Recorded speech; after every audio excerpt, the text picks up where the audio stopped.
Alrighty, episode 8 of the Third and 10 podcast. What's going on, boys and girls? I'm Nate. That's Brian here. My co host is always to my right. Happy Monday to y'all. We hope you guys are doing well. And, let's see. We are past the first week of May, sort of, technically. Right? Do you Kind count? of. Kind of. Yeah. This is Week like and the a half. first official week. Yeah, it's first official week, but yeah. Hey, there you go. Mhm. How was your weekend, good sir? I know you celebrated Star Wars Day like we talked about last week. How was that? Very fun, of course. Got the final done. So done with college, passed everything. We're just waiting to graduate right now. But so Star Wars Day, a lot of fun. We wait now, which is why you currently find me sitting in a car because I do no longer have access to the studio I've been using. So my room has no Wi-Fi, so we sit in a Volkswagen in the middle of a college parking lot. Beautiful. This will be your studio for today and Thursday's episode. So for those of you watching on YouTube, This week episodes will be in the car. Next week we'll be back in my room at my house in where I'm from. we'll call it your home studio per se. Yeah, we'll do my home studio. For right now, it's a makeshift right now. Fair enough. Well, I'm glad you enjoyed your weekend. I would say I did the same. So myself seeing I don't know, the New York Knicks moving on to the second round. We saw the Rangers, I believe, won last night, if I'm not Rangers mistaken. won last night, 1-0 up in that series on Carolina. Looks unbelievable last night. So 11 more wins. Yes, sir. The New York teams are once again, showing their stuff right now in the postseason. And then the Mets, how are they doing before we dive into They our lost again. Giants? The They City lost. Connect. City Connect jerseys are not bad. They're not bad. They're average. But Fair enough. I've gone differently with it. I'd rate it like a 6 out of 10. It doesn't look that bad, but it could use some improvement. Yeah. Yeah. It reminds me too much of a Yankees jersey. With like the stripes and everything. Yeah, and the grayish. I would have done it with like a white jersey. It would say Queens on the front of it. It would have like a purple number. That's what I would have done. Oh, okay. I see what you're saying. I see what you're saying. Mm-hmm. Other than that, though, thankfully we'll see New York team succeed, and hopefully we'll see the same for our Giants, as they will be a Hopefully. topic of today's show. As always, we'll talk about Dave Gettleman. He's recently made headlines as of yesterday. We'll also talk about rookie quarterback situations, and we'll end the show with winners and losers from the Giants' off-season moves of 2024, because it seems like they're pretty much done Yeah. adding notable players per se Mm-hmm. for the roster. So we'll dive into Definitely. that as well. So first off, let's start with First Down, our first segment of the day. First Down is presented by SeatGeek. Use the code BELLYUPSPORTS for $20 off your first purchase. Concerts, the comedy shows, sporting events, as always. The NBA playoffs are going on as well. Baseball season still going strong. And SeatGeek is the best place to get your tickets. So use the code BELLYUPSPORTS for $20 off your first order. Now, first order of business, right? Dave Gettleman. You would think the man Be in hiding. be hiding after his debacle of a run as a GM. Mm-hmm. But we have to realize that this man, for some reason, wants to continue to make his name known. He's got an ego like I've never seen before. It's like you just mentioned, don't you want to just not be in the spotlight after what he did to this franchise? Yeah. One of the proudest franchises in the NFL. Has been around since the NFL started. The premier flagship football team that you've made a complete laughing stock with how bad of a GM you were. I would want to stay quiet too. Sure, I would, but apparently Dave, yeah, apparently he didn't want to listen to any people who said, hey, maybe don't make the headlines. Well, he did. So basically, as we mentioned, he made the news for the first time in a while. As we all know, he retired in January of 2022.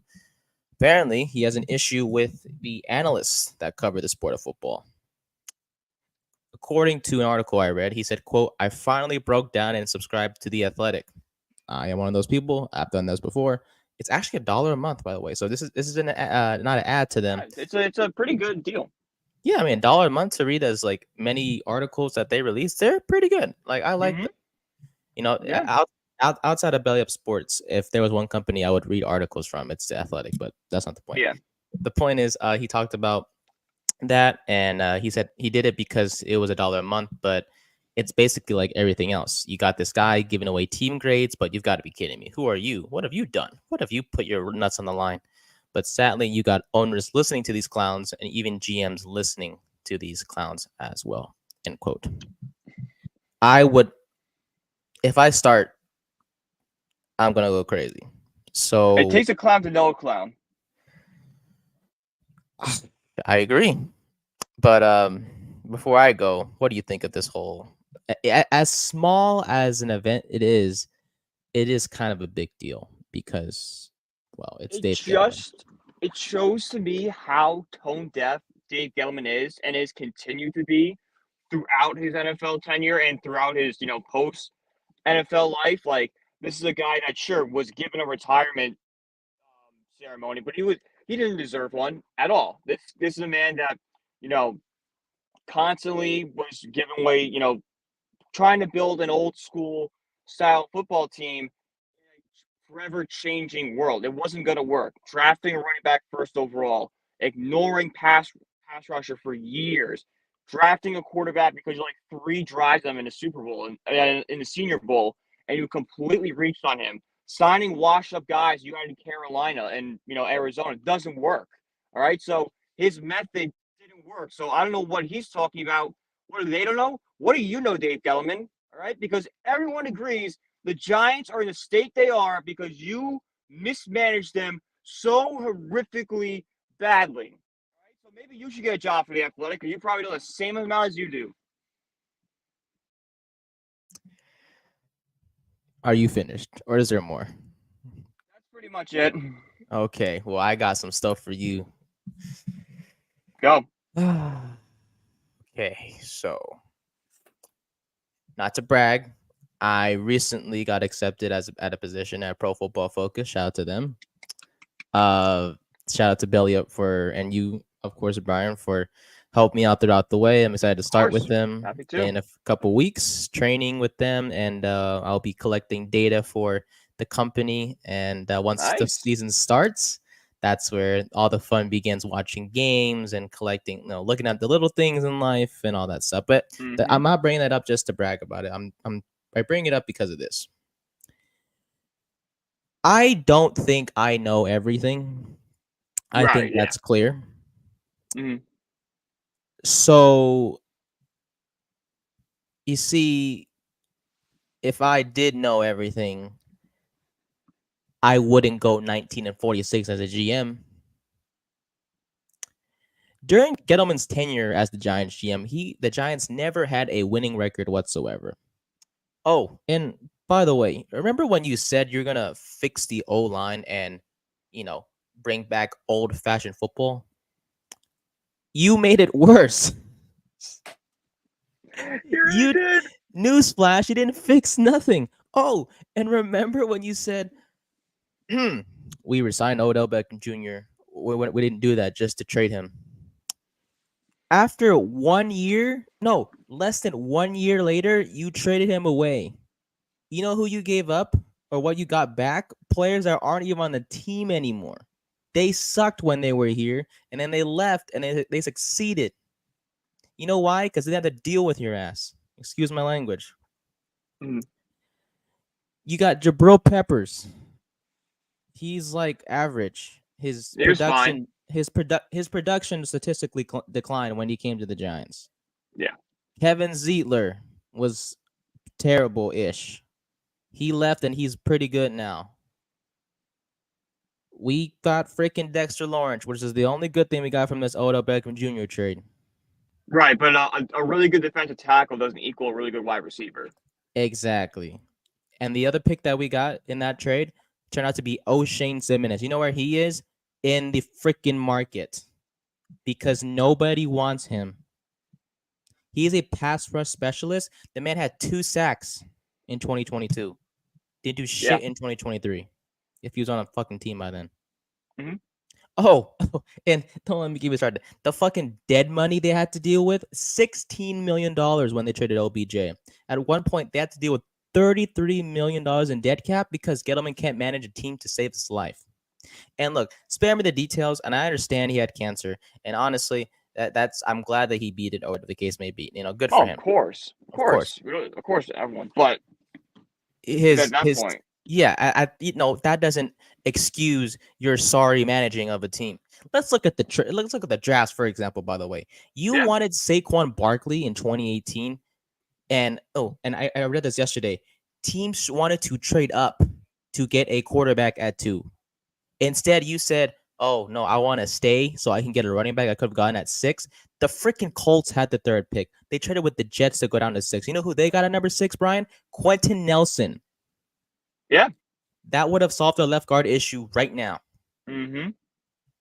Yeah. And you They could didn't even take calls. Not even. They didn't even listen to offers. no, not at all. I don't even care if you're going to trade a pick or not. You always have the line open when you're that high up because Exactly. a team can get desperate and do something stupid. Exactly. And you said, "Oh, say it's because Saquon's gonna be a future Hall of Famer." Guess what he's at right now? He's not gonna be a freaking Hall of Famer. Nope. He was touched by the hand of God. You know what he was touched by? The injury hand. The man missed so many games for us. It's not even funny. A God, not the right one. A Yeah. God touched him. He freaking reached for Saquon, and I love the pick, obviously, but like from a reality standpoint, from an analytic standpoint, no, that was a terrible pick. And that's not all. He got Will Hernandez in the 2nd round. He freaking regressed. He's been regressing. Lorenzo Carter, gone. BJ Hill, gone in Cincinnati. He's average. Kyle Aletta lasted 1 year in the league, gone. RJ McIntosh, terrible, out of the league. No one knows who he is. Okay, fine. Maybe he does better in 2019. No. Daniel Jones, dog crap. Dexter Lawrence, sure. DeAndre Baker had an off-field issue that apparently Gettleman was like, "Oh no, I'll be fine." He's in the UFL for a reason. Yeah. O'Shane Zimenez barely did anything. Gone. Julian Love, he's in Seattle. He was average. Ryan Conley, remember he was hyped at one point? Gone. Darius Slayton wants a contract extension. I will. Ryan Conley tore his ACL. Exactly. Conley looked good in the Tampa Bay game and then tore his ACL the next game. And he's just gonna never bounce back from that. So Conley I give a pass to. Okay, fair enough. Darius Slayton, number 1 receiver on the team. Not saying much. That's not saying much because his team stinks. Corey Ballantyne dealt with some gun stuff. Trash. George Asafo Adahi, who? Chris Slayton, gone. No one knows who he is. Okay, maybe 2020 is better. No. Andrew Thomas, sure. Xavier McKinney, gone. He was great, I guess. Sure. Matt Pert, he's a swing tackle. Useless other than that. Darnay Holmes, barely gets playing time. When he does, he's not that great, especially in coverage. Shane Lemieux, he was trash. Cam Brown, nothing more than special teams. Carter Coughlin, terrible. TJ Brunson, gone. Chris Williamson, gone after 1 year in the league. Tate Crowder, special teams only. Played like 2 games as a starter. Almost but other than that, it made no impact. 2021, the worst fucking draft he ever did. Kadarius Toney, garbage. Azeez Ojulari, injury prone. Aaron Robinson, where the heck is he? I don't know. Ellison Smith, gone. Gary Brightwell, literally is going to get freaking cut by the training camp. Rodarius Williams, after 1 year in the league, gone. Didn't do crap when he was with the Giants. Yeah. No, the only good part about 2021 was the trade. Even then, it's not looked out great because the trade turned into Evan Neal. Joe Shane had to freaking fix your fucking crap. Okay? He had to fix your shit. And you know what he did after 1 year, less than his first year on the job, Gettleman? It took 1 year with a sorry Daniel Jones and a sorry offensive line. Made the freaking playoffs.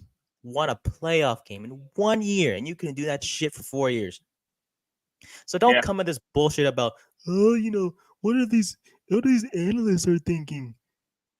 All these owners and GMs are listening. I tell you what, they know more than you. Yeah, they really do. They do. They could go 20-45 or 19-46. Anyone could. I could. Anyone could. Like 2018, I think it's just like you said, 2021 is most horrific. But let's not forget, he could have easily gone with the strategy of drafting a lineman and a running back. He could have traded back with the Colts at 6, got Nelson at 6, and then at 30 through 34, Nick Chubb. You don't think Quinn Nelson There and you Nick go. Chubb would have been way better for this team than Saquon Barkley and Will Hernandez? Yeah. Heck, if you got I Saquon at 6, we wouldn't have this it's a revisionist conversation. history. Yeah. Like, you could have gotten your running back at 6 and say you reach for him at 2. When you could have traded down, you could have got more picks that you could have just at other positions. Like you just mentioned, we could have got Glenn Nelson at 5 or 6, for example. I'm just saying, you could have got Nick Chubb in the second round or whatever running back that was available. That's solid in the second round or whatever the case may be. I don't know at the top of my list, top of my head, who are those guys. But the point is, you reach for a guy who was talented his rookie year, and after that, he just digressed. He's been just an average, okay running back that no one is like, oh, sure, people say, oh yeah, Saquon's a guy that can change a game, like that. He hasn't been that, not anymore. After his rookie year, that was pretty much it for him. And like last year was his best year since his rookie year, and there were several runs where I'm like, he's lost that step. Yeah, there's no explosiveness anymore. Exactly. He's just running now. And he's good, but there's that extra gear isn't there that he had in college. Like if you watch his Penn State highlights, he got to that outside, and as soon as he got there, he was gone. Mm-hmm. He just kind of goes to the outside, and it's a 5-6 yard gain. Yeah. And the fact that was your second overall pick, that's why we're giving you so much criticism. If he was, if you traded down and got him at 6 overall, then we're talking about a different story. Because even though 4 picks down may not seem like a lot, it is from a value standpoint. You don't draft. No one drafts running back at second overall. Yet the Giants did that because they wanted to be out of the norm, and Gettleman wanted to look like he was smart. He was not, and his drafts have been terrible. They're out of the guys I mentioned. What, maybe at most 5 guys did have made a difference. 3 of them for sure, and Lawrence and Andrew Thomas and Xavier McKinney before he left. But everyone else has either been average or they've been terrible. Yeah, pretty much. So, for a guy that, did all this. And that was considered Gettleman's strong suit, by the way, was the draft. Yeah. Considered what he was the best at, and he still wasn't good at it. And he was supposed to fix the offensive line. Hog mollies. Got to bring those hog mollies in. Yeah. We're the hog mollies for 5 years. Never saw any. like Joe Shane, he's fixed it. He's had to fix it on his own. Smart. Yeah, he's bringing in, he's realizing that you can't build anything through the draft, signing these free agents, bringing in, Tunyon and these tackles. Mm-hmm. Even fixing it from a coaching standpoint. Not having, just because he's been in the organization for X amount of years, it's, okay, this is going to be the best guy for us to win. Mm-hmm. Exactly. So, Joe Shane, he's a real GM. He is someone that has made a difference. Last season was a mess, but, obvious reasons. We won't dive into it too much. We know what happened last year that causes that big old mess, but he made the playoffs his first year, and that's why he still has the job now. And Joe Shane has had 2 solid drafts. Whether it's the Kayvon and Evan Neal drafts, this past draft with Malik Neighbors and Tyler Nubin, even Dr. Baker's draft. Yeah. So it's just I don't know. Gettleman just pissed me off when I. No, he does, and it comes from entitlement. It comes from the way he's talked down to the media and stuff. It's the same guy. It's a piece of crap. 100%. So, it is what it is. Yeah, he can say what he wants, but for a guy who failed as a Giants GM, doesn't deserve to say a single word. So, God no. No, sir, indeed. Alrighty, we'll go to our second down now. Second down is presented by Yeet Sunglasses. Use the code BELLYUPPOD for 10% off your order. Yeet Sunglasses use the best materials, affordable. Also, that's the most important thing, and they look extremely good. So shout out to Yeets for sponsoring our second segment known as Second Down. Alrighty, so we talked about the Giants. We're going to shift towards the NFL landscape as a whole and talk about rookie quarterback situations. It's been week plus since the draft happened. We know about Caleb Williams and everything, Drake May, Jaden Daniels, all that stuff. But we haven't really, talked about the situations that they're in. We can say, yeah, Caleb Williams is the best quarterback, followed by Jaden Daniels, followed by Drake May, Yeah. and all that stuff. But I don't think we've yet to analyze it from a situation perspective. No. So not. yeah, so we might as well just do that. I guess we'll start out with this. Who out of the it doesn't have to be the top 6. It can be other quarterbacks that were chosen as well, like Spencer Rattler and Michael Pratt, who were chosen in the later rounds as well. Who is the number 1 quarterback on your list in terms of situation? It's gonna shock everyone to say this, but I really think it's JJ McCarthy. I really think he's in the perfect situation with 2 great receivers in Justin Jefferson and Jordan Addison. TJ Hawkinson's a great tight end. He's gonna have a great offensive minded coach in Kevin O'Connell. He might be like even from a fantasy perspective, a sneaky guy, like pick up on the waiver wire for like a bye week quarterback, and he gets you like 25 points because he can just throw. He just puts the ball right where he needs to go in 3 spots for Justin Jefferson to go off. Oh yeah, there's nothing wrong with that at all. Personally, for me, I have McCarthy at second. I have Caleb Williams at the top. Second, Caleb Williams is second for me. I flipped them. You could switch the 2, and no one will blink an eye. Like they would understand. They're 1A, 1B. It's that simple. There you go. Exactly. I put Caleb at 1, and you have him high on your list as well. It's as we know, because he enters a situation where offensive line is fine. They got DeAndre Swift in the backfield as well. Obviously DJ Moore is still there. Keenan Allen was brought in via trade this past offseason, and they got Rome Odunze, and they still have Cole Kmet. And even the coaching staff is a little questionable, led by Matt Eberflus. Yeah, it's not that bad. That's what knocked it down for you. Just the Eberflus stuff. Just what kind of scary. But like, I'm excited to see. I think Kingsbury is in Washington. That is correct. I forgot who the Bears OC is, but regardless. Yeah, Eberflus is a little scary. Yeah, I understand. I love the fact that they have 3 legit wide receivers. They have a solid tight end in Kmet. That Williams enters a team that really there's no excuses for him not to succeed. No. Like he has 3 dangerous weapons. Moore has shown he's capable of handling his own. Keenan Allen has succeeded so many years in Los Angeles, and then you have Rome Odunze, who was great at Washington with Michael Penix Jr. We'll get into him in just a bit. But I really love Williams at 1, and then McCarthy at 2 for me for the same reason you mentioned with Addison and Jefferson, who's going to get paid soon, by the way. Yeah, no, he's going to get paid. So he's going to reset the receiver market again. And then Hawkinson, and then in the backfield you have Aaron Jones and whatnot. The offensive line is good as well, and then Kevin O'Connell has been a pretty good coach for quite a few years now. So. Yeah, they had Kirk Cousins for years. They just needed McCarthy to do what Kirk Cousins did. That's not a hard thing to ask, especially for his style of quarterback. There you go. Who was number 3 on your quarterback list? 3 is where it's tough. I think I'm gonna go Jaden Daniels though. Same here. Because I like Kingsbury and his offense. I like him get starting. There are weapons in Washington. Dan Quinn seems to be like a real good coach. It's going to be great defense, but like it's not really on him. He's just more of a leadership guy. I think he's going to be able to go in. He's going to be a starter from day 1 and really just be able to grow in that offense, especially when you're hitting, McLaurin all game. You should be fine. Yeah, I know Washington, they added a few weapons in the draft. They added Benson, not the tight end from Kansas State. Obviously, McLaurin, like you mentioned, is still there in Washington. Yeah.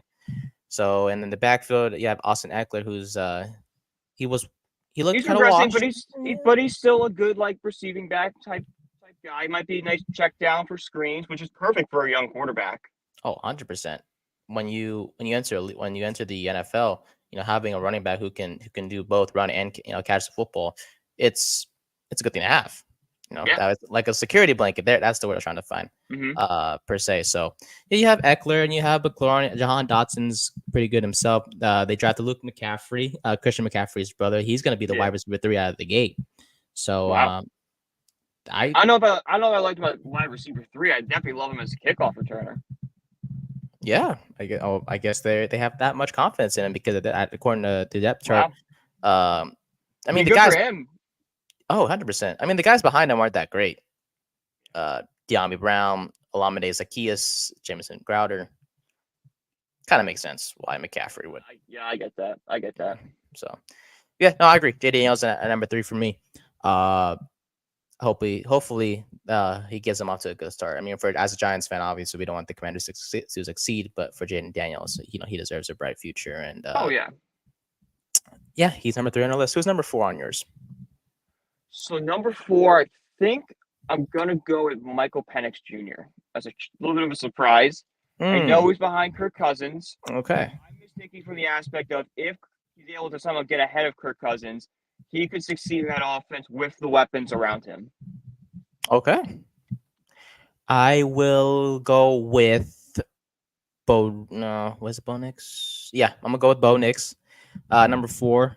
He for me entering an offense, which by the way he's gonna be the day 1 starter. No way they put Jared Stidham out there again. Yeah, Bo Nix is 5 for me too. So yeah.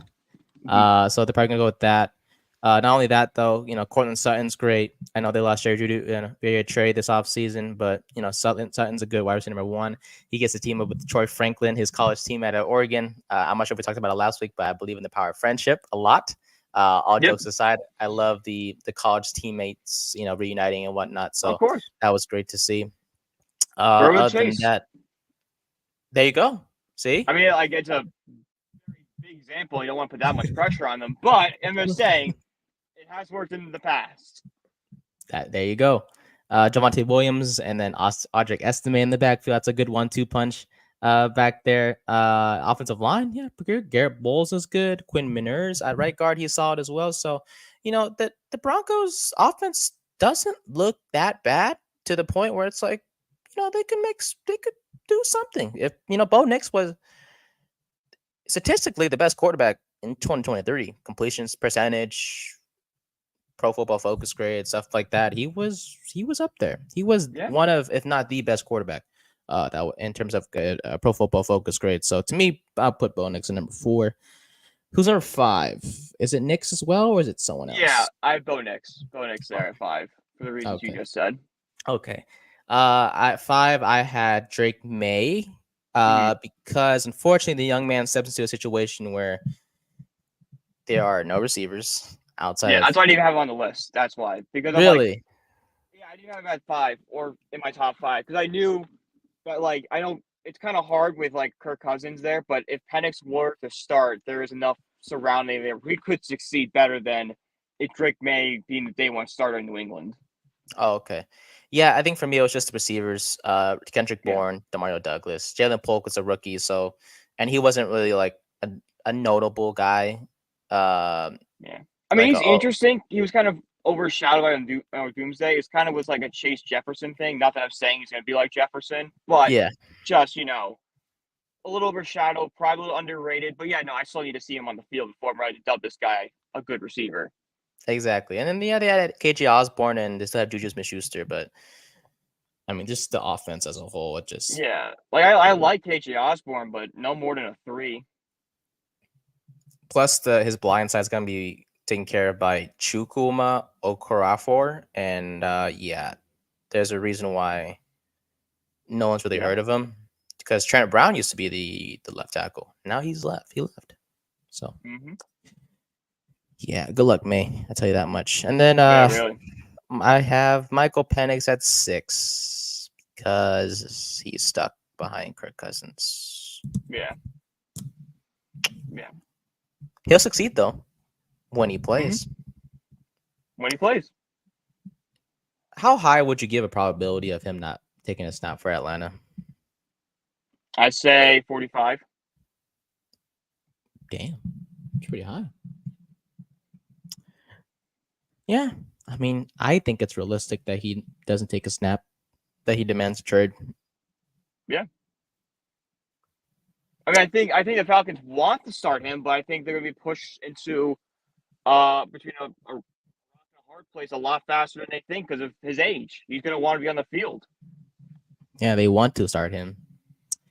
And then, well, maybe don't sign a quarterback to $100 million contract guaranteed. Yeah. So, Or maybe tell the quarterback first that you're planning on drafting one so we can maybe go somewhere else. yeah, maybe prepare ourselves. Yeah, good job, front Yeah. office. Mm-hmm. Poor Arthur's blank or He's whatever. such a nice guy, and like I feel so bad for him because like he's one of the few owners in this league that genuinely like cares about the fan experience. He keeps concession prices low because he wants families to come to games. Like we need more owners like Arthur Smith in sports. We just need them to be more competent at hiring football people because if the Falcons were ever good, they would be probably one of the best tickets in the country. Go watch a good football team, eat cheap food, not pay millions upon end and parking and all this other stupid stuff. Like, I think burgers there for like $4. Burger at MetLife's like Damn, 10.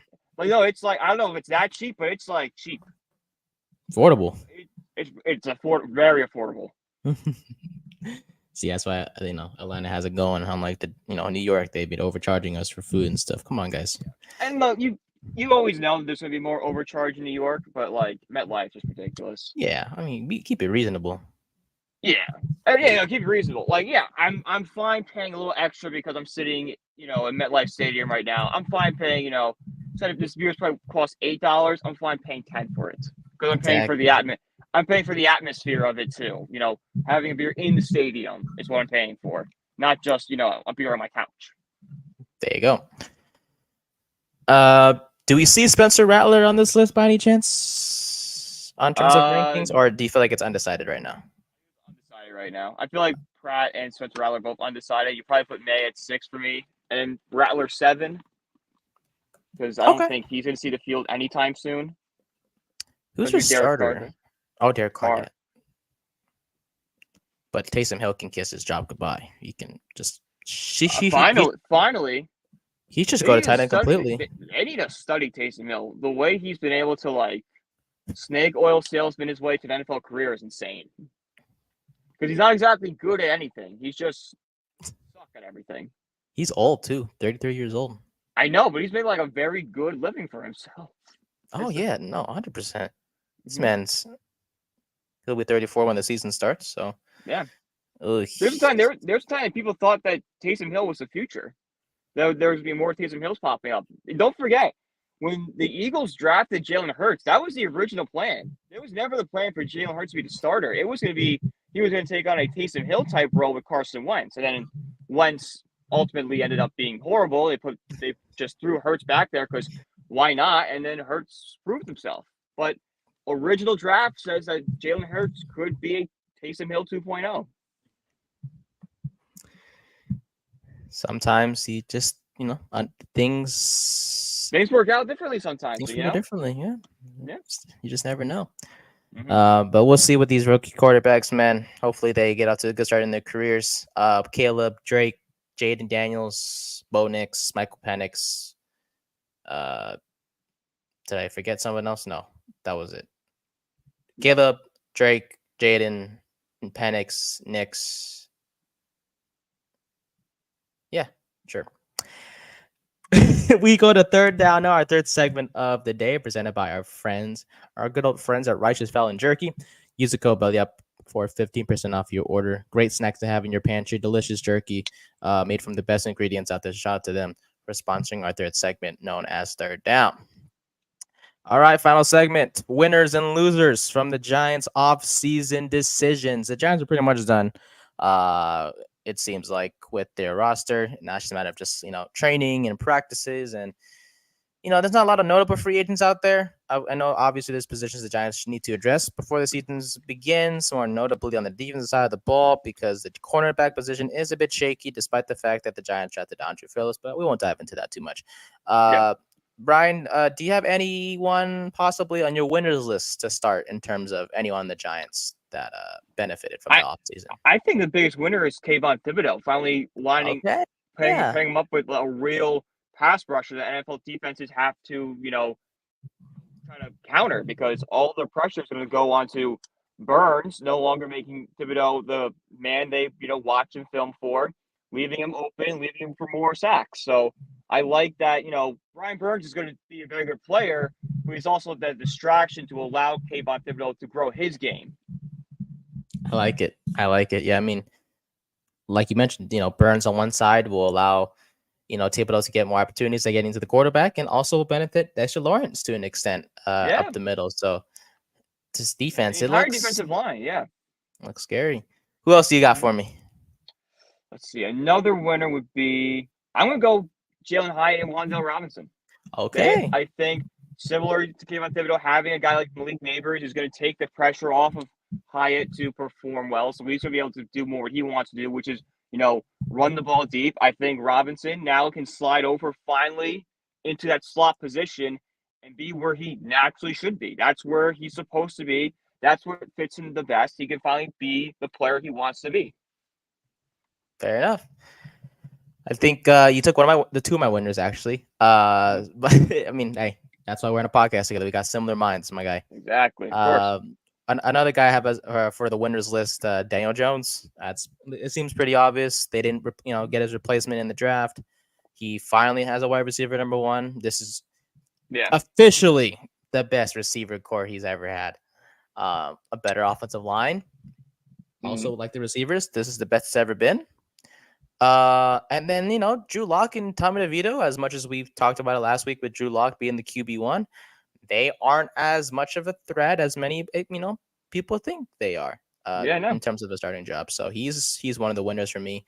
And then defensive coordinator Shane Bowen. This defense looked kind of shaky heading to the draft. They got Tyler Nubin at safety, so that's a McKinney replacement right away. Andrew Phillips, the corner from Kentucky, yes, mostly a slot guy, but he is a pretty good corner in himself. So, and he gets a defense with Kayvon Thibodeau, and then you mentioned Brian Burns and Dexter Lawrence and all that stuff. So, he's one of the winners from the offseason as well. What about losers? Is there a particular loser of the Giants in terms of their offseason? So, I think Azeez Ojulari is a big loser in this one. Because I think when the Giants drafted him, there was this idea that he was going to be kind of like the main pass rusher. Like, I remember when the Giants drafted him, he was like, oh, my God, this is a steal. This is a pass rusher for the next 10 years. The Giants found a guy. This is the next, him and Kayvon Thibodeau will be the next Justin Tuck, Michael Strahan, Justin Tuck, Uzi Ojulari, Osi Omo. Wow, I can't say his name. Osi. I'm not going to say Osi. You know what I'm talking about. Nguyen, yeah. Nguyen, yes. Osi Nguyen.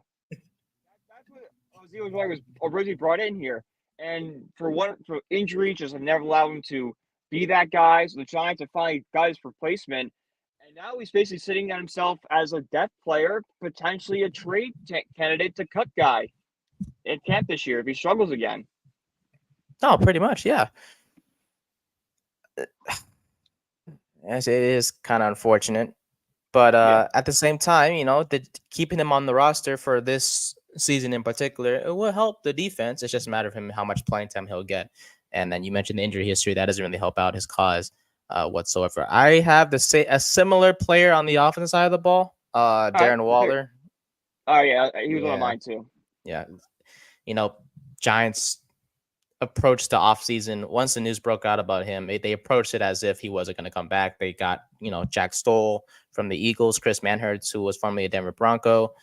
They drafted Theo Johnson, the tight end from Penn State. Their belief in Daniel on the roster.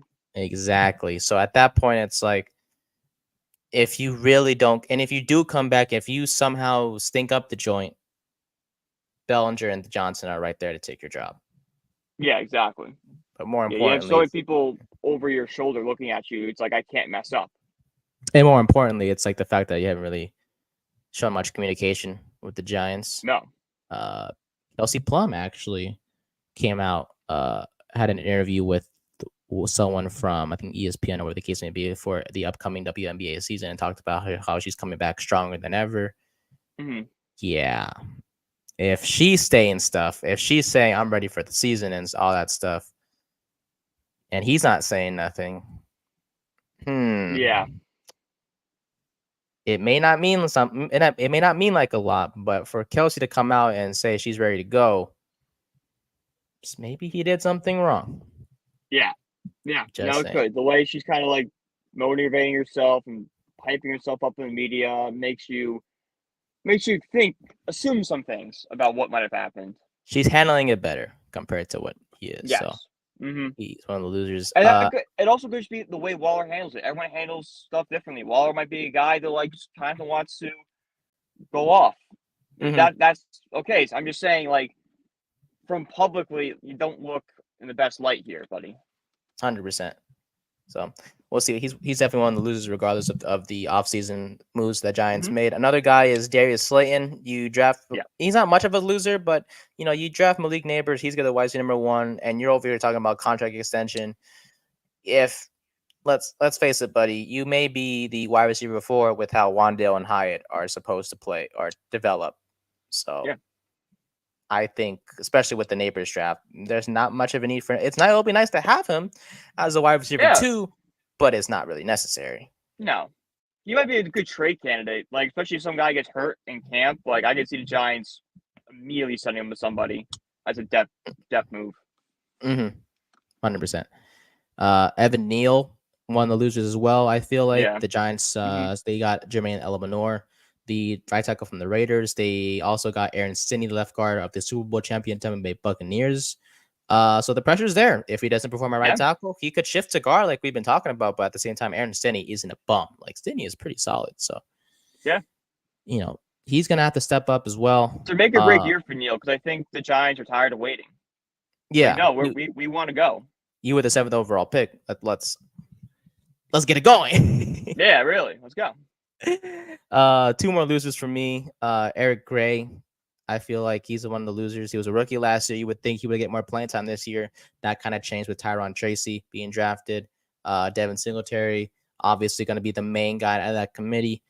So I feel like he's one of the losers. Not crazy loser, but he is. I think he's to be given a shot at camp, though. I think him and John, we have a similar chance to get that RB2 job. If I had to choose, I would probably choose Tracy though, because of his. I would too. I think I would lean Tracy too, but I think if Gray can have a big preseason, I don't see a reason why he's not RB2. Yeah, there you go. And then finally, Mike. What the heck?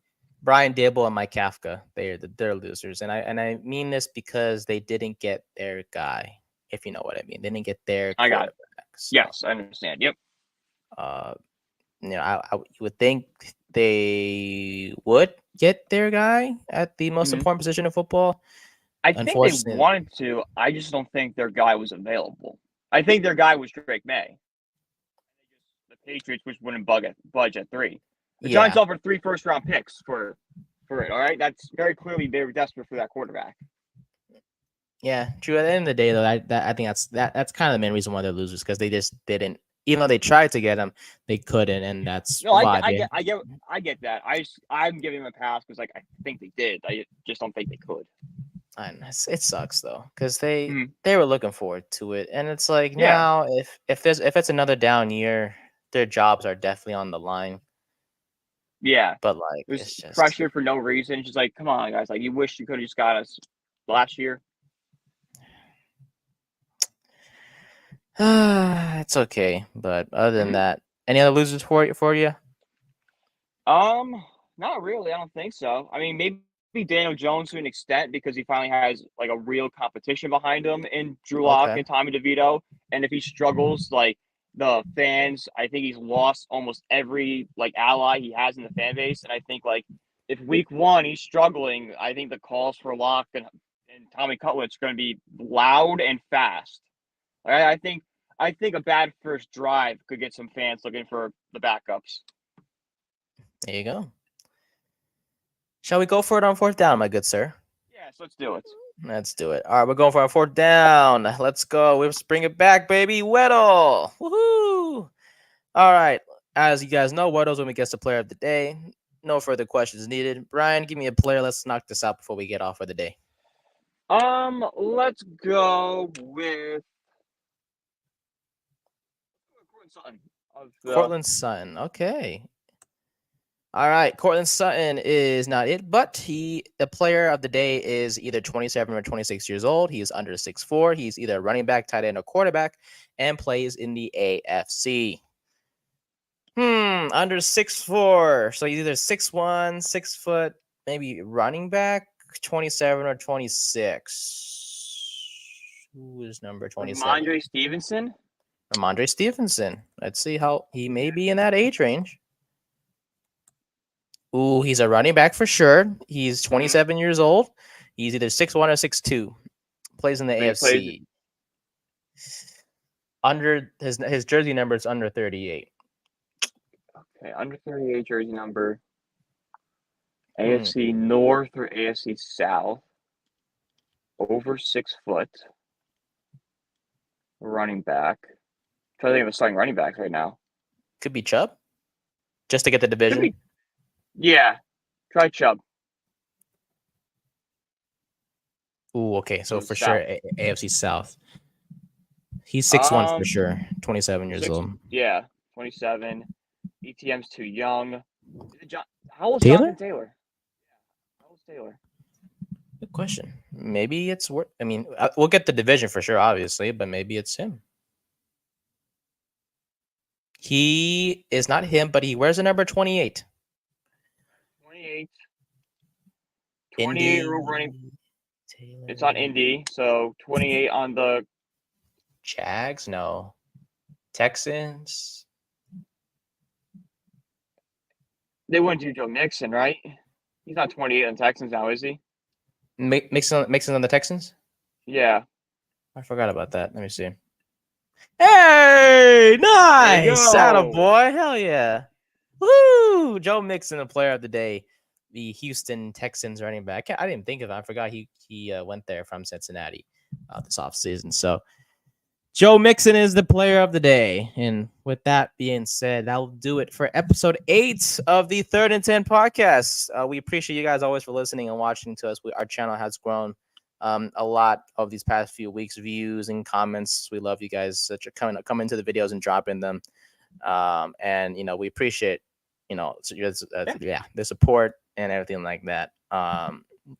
I will say, Brian, the support we've been getting, it's very, very helpful, very motivating. Very, very motivating.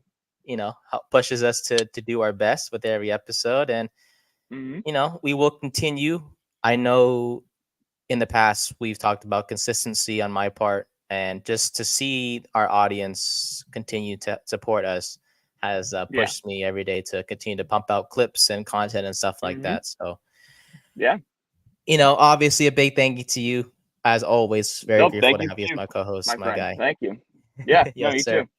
And before we go, finals week so you're done with finals. Now it's just a matter of.